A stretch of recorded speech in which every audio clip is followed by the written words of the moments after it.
जाने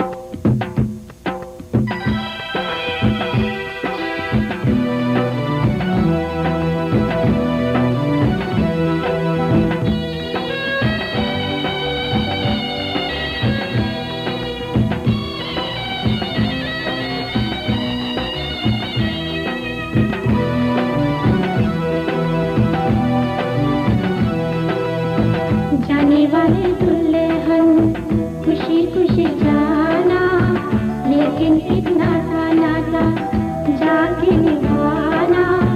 हम दुखियों को भूल जाना ना, भूले न जाना। जाने वाले दुल्हन खुशी खुशी जाना, लेकिन इतना सा नाता जाके निभाना। हम दुखियों को भूल जाना ना, भूले न जाना।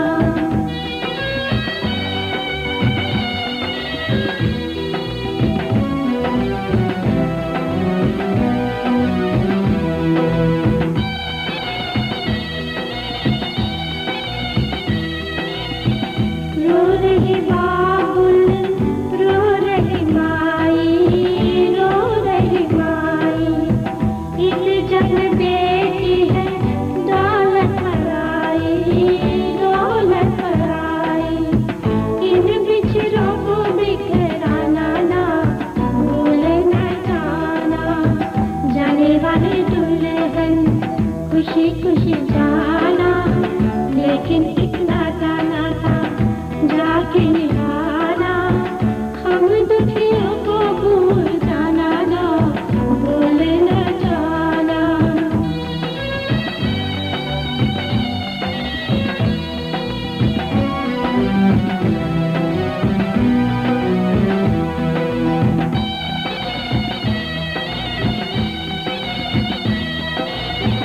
जाने का मिलोगे हमसे, आओ बेटा बोले, आओ बेटा बोले। आओ एक बार बहना गले मिलके रोले, गले मिलके रोले।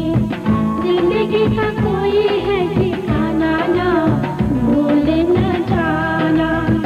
जाने वाले दुल्हन खुशी खुशी जाना, लेकिन इतना सा नाता जाके निभाना।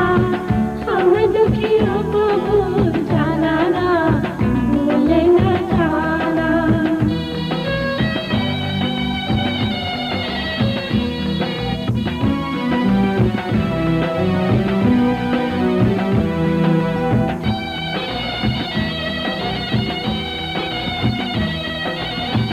आओगे सुहाग में तीरथ कर ले, तीरथ कर ले।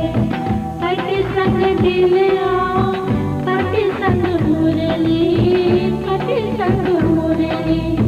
दुख में कभी ना घबराना ना, भूले न जाना। जाने वाले दुल्हन खुशी खुशी जाना, लेकिन इतना सा नाता जाके निभाना। हम दुखियों को भूल जाना।